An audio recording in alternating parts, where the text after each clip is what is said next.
Welcome to ARTWATCH, an enlightening foray into the lives of working artists. Come on in, step into our studio, and listen to something unique about the artistic development of some of our friends. I'm your host, Elisha. Have you ever had a chance encounter? Maybe something seemingly insignificant that turned out to be an important, even pivotal moment in your life? Today, we are listening to the story of a Washington, D.C. based artist who lucked into discovering a medium that brings meaning to her life and helps elevate the lives of others. Please welcome Andrea Blackmon. All right, welcome, Andrea, to ARTWATCH. We're really excited to have you here. I'm nervous to be here. Well, I'm really excited. Andrea is an incredible artist, definitely one of my favorites. You know, I really do feel lucky to have the opportunity to know a lot of my favorite artists. I feel like a lot of people, they go into art museums and they connect with an artist's work, and that person's been dead for 150 years.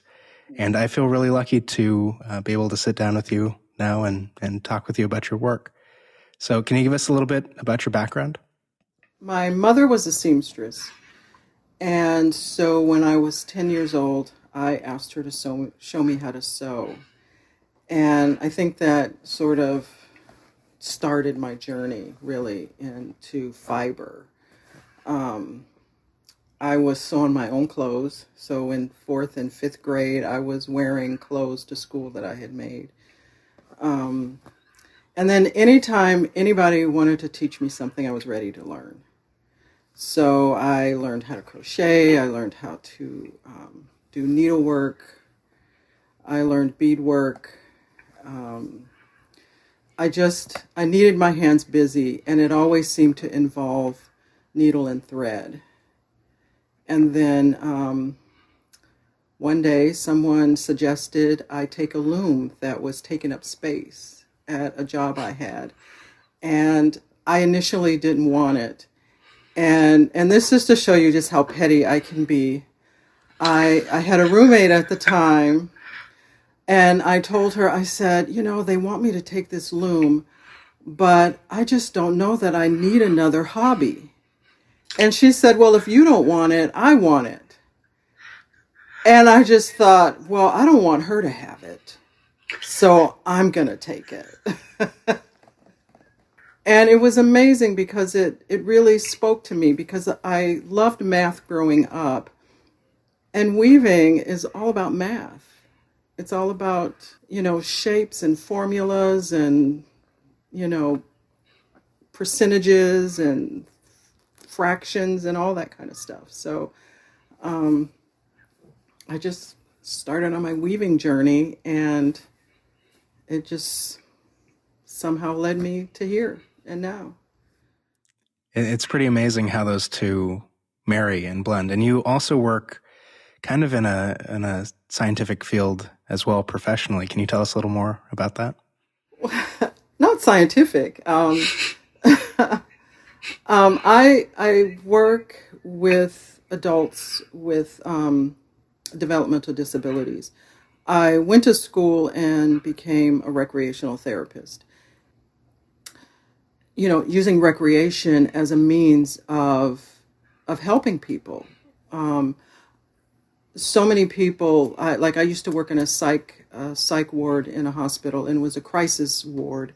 So it was, just normal people who suddenly something happens in their life and they just can't cope and needed to be hospitalized for a short period of time.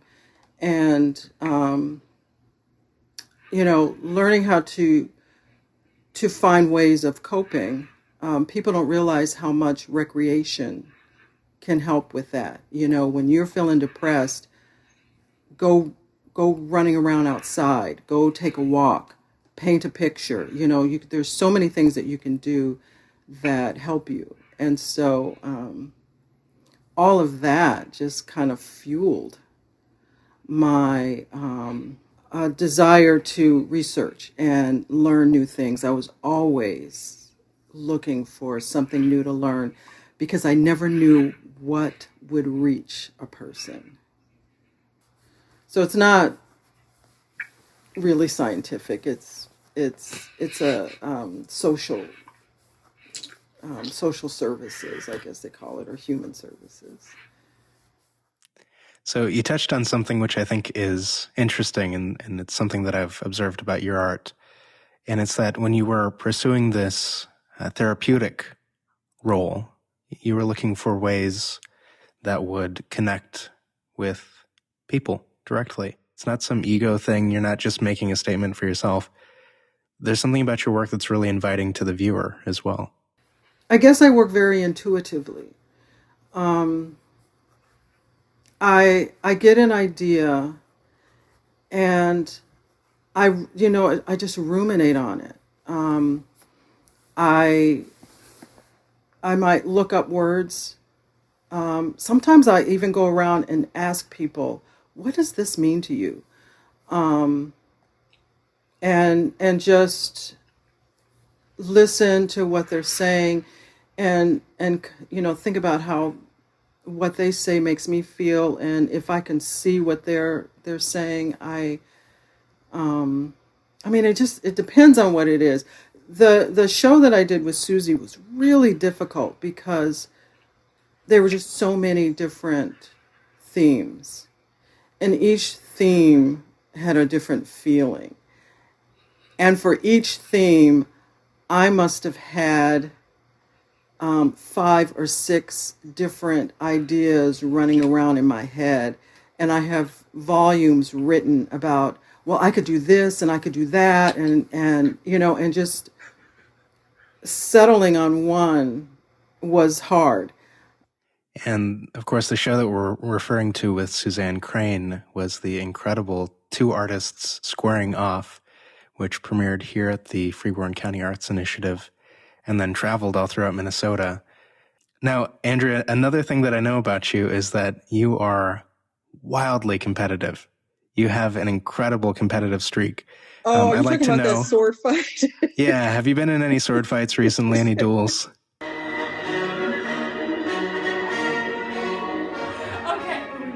Okay. Up, down, and then. All right. I'm guard. I'm guard.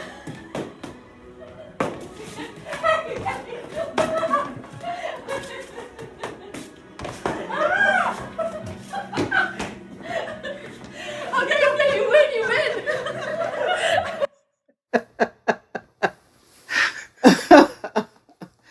I'm embarrassed by that sword fight. I don't know what came over me. I think I was just overwhelmed. That was so stressful. I never really considered myself an artist. But Susie, when I first met her, I think that was kind of the beginning of starting to feel artistic, even though I still go through that comparison. Sometimes when I look at what other people are doing and then I look at what I've done and I think, oh, I'm just not that good. I'm never going to be taken seriously. So why do it? And that's what I'm always fighting against is stop comparing yourself to people and just do what you do. I don't even know if I'm making any sense. You absolutely are. And I think we've touched on something that is so at the heart of so many things that working artists go through. And it doesn't matter if you're a musician, fiber artist, painter, photographer, anybody creative goes through this process. And I think it's a really good thing to reflect on that and talk about that and philosophize about that, because that's one of the biggest things that can just slam the brakes on your creative output. Yeah, I do have a friend. I belong to an art quilt group, and the teacher often says, you shouldn't should on yourself. Andrea, looking back on your artistic development, what are your favorite highlights? Where I work, every year we have to do a show. The highlights for me have been working on those shows. And even though those are not about my art, it's about the people that I'm working with. And having people from the outside see what they're doing and how complicated the weaving is for someone who maybe can't read, who needs help with cooking their food, and they need all these supports in their life, yet they can get on a computer and design something for weaving and then warp it and thread their looms and weave this thing off. I'd say that, because that never would have happened if I had not taken that loom from my roommate. It's amazing how even the small little twists and turns can really alter the course of everything else. Yeah. What do you see for yourself in the future? I see myself doing more shows. I don't know. Sometimes I think, it'd be great to be in, in a museum, to have some, the Smithsonian. I live in D.C., so, it'd be great if the Smithsonian would want something of mine. But in the end, I think I want to be an influencer, in the sense that I want to see more people who I work with do well. That's what I want more than anything, is to influence other people to just explore that part of themselves and to grow and develop and to be spectacular. One of your question was, you had asked me who was my first believer. And I really had a hard time with that, because I always had people asking me to do things for them, but it wasn't because they thought I was a good artist. It was, oh, you know how to do this for me. That kind of thing. And I had done a show with Susie, and it was my very first show ever, art show with Susie in 2008, and we called it In Cahoots. Susie's so great with coming up with names. And Susie kept pressuring me to do another show, and it's interesting. I don't have any photos from that first show, but I have to say that I think, my family, I don't think they still think of me as an artist. They just think of me as somebody who weaves, because I don't paint. But my older sister came with me to that show, and she came with me to the one I just did. And of all people, I think she's probably my biggest supporter. Andrea, where should we send people who want to find more of your work? You can send it to AndreaBlackmon.com.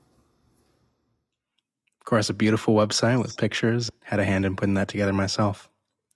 Andrea, thank you so much for being on ARTWATCH. Take care. Thank you. Thank you so much. It was fun. And thank you for listening to ARTWATCH. If you enjoyed the show, please consider subscribing, writing a review on Apple Podcasts, leaving a tip at leaveatip.org, or, if you can, support the production with a small monthly donation. Information on this, links to Andrea Blackmon's work, and future episodes of this show can be found at www.artwatch.us.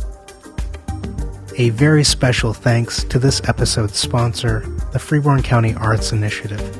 Located in the historic Bessison Former Opera Palace in Albert Lea, Minnesota, the FCAI is an arts nonprofit that offers a wide range of programming, from visual arts to virtual open mic nights. Visit them online at www.fcai.us.